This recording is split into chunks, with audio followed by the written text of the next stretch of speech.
ممكن نبدا نجاوب على تفت في الميكرو هذاك الميكرو عافاك. فوالا نبدا من السؤال الاخير ونجاوب عليه. انت راك في السؤال عندك الجواب. علاش؟ لان حنا كنتكلموا على مؤسسات طلبه، عنصر من هذه المؤسسه. انا قلتها في الاول في المدخل ديالي بان حنا بغينا والحكومه تعاملات في اطار هذا الورش الملكي بواحد المرونه كبيره، لان خصنا ننجحوا هذا الاصلاح هذا ان شاء الله، وهما جزء من الاصلاح.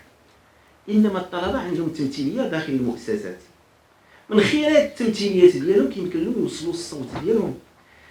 هما ما عندوش الحق يهضر في اطار الحكمه المؤسساتيه والاستراتيجيه ديال الدوله، لانها هي اللي دارت التشخيص وشافت 34 حاجه ديال النقص، ويجي واحد الطالب يقول لا انا ما بغيتش ديري بحال هكاك. ولكن من حقها تجي تقول لي داك الطالب جمعيه ديال الطلبه ولا المجلس ديال الطلبه في كل كليه ديال الطب، انا في اطار يعني البيداغوجيه اللي عندي واحد التصور، بغيت نسبق هذه على هذه، بغيت هذا الشيء هذا العمداء ديال الكليات كيخدموا عليه دائما عندهم. وحتى حنا في المجالس الاداريه ديال المراكز الاستشفائيه الجامعيه كنعيطوا الطالب يجي يحضر، ولا عنده شي اهتمام، ولا عنده شي المام بشي امر، ولا عنده شي مشكل، كيمكن له يبلغوا الممثلين اللي كاين في المجلس الاداري ونوصلوا نحطوهم ندرسوه.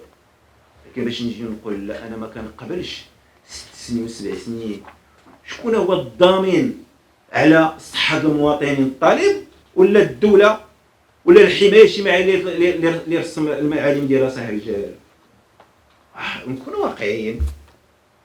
المرونه درنا المرونه، وحنا وحدك وليداتنا. انا بنتي كدير الطب، ما يمكنليش انا نبغي لها شي حاجه اخرى، نبغي لها الافضل ونبغي لها، ولكن كاين الاولويات والصالح العام.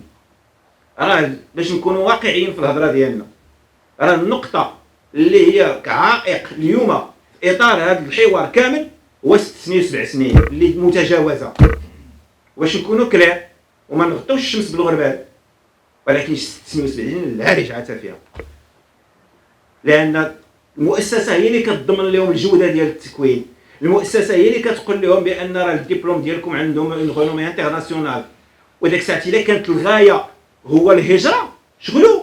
ومن هنا غندوز للسؤال الثاني ديال الهجره اللي جبتي ليا، وهو المساله ديال الهجره. وحنا عارفين بان على داكشي علاش خرجت الوظيفه الصحيه. المشكل اللي عندنا في المنظومه الصحيه هو تنقص بالجاذبيه. باش نعطيكم واحد التشخيص بسيط، في العالم كامل حنا المغرب الدوله الوحيده اللي عندنا عدد ديال الاختصاصيين اكثر من العدد ديال الاطباء العامون. علاش؟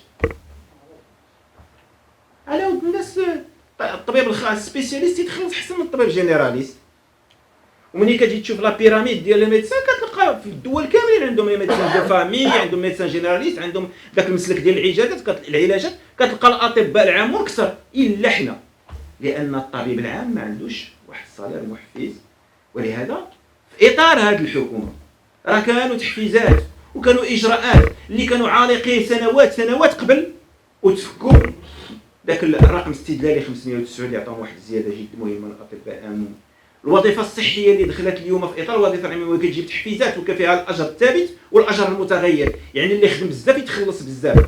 وهادشي علاش درناه باش نخلقوا جاذبيه للقطاع.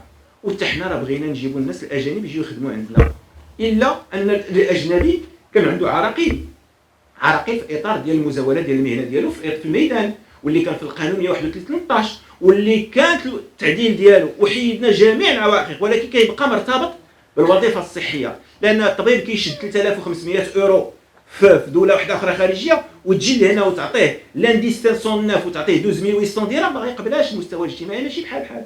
ولكن ملي غنربطها بالوظيفه الصحيه ويولي كيتخلص اكثر ولا ندير ليه تعاقد، فبالتالي راه يمكن يكون المستوى الاجتماعي مزيان او افضل ويخدم البلاد ديالو.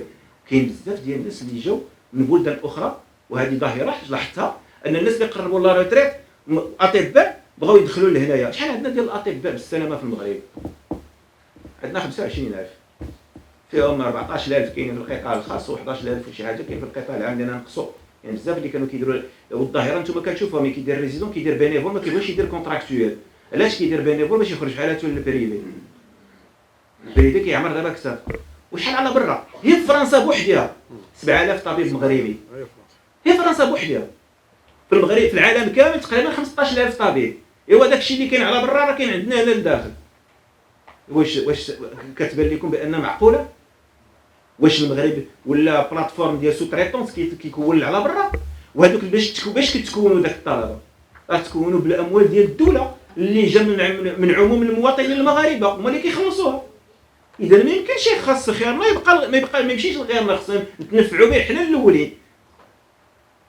وهذا هو هذا الروح اللي بغينا نزرعوا فيها الطلبه ديال الوطنيه هي الاولى.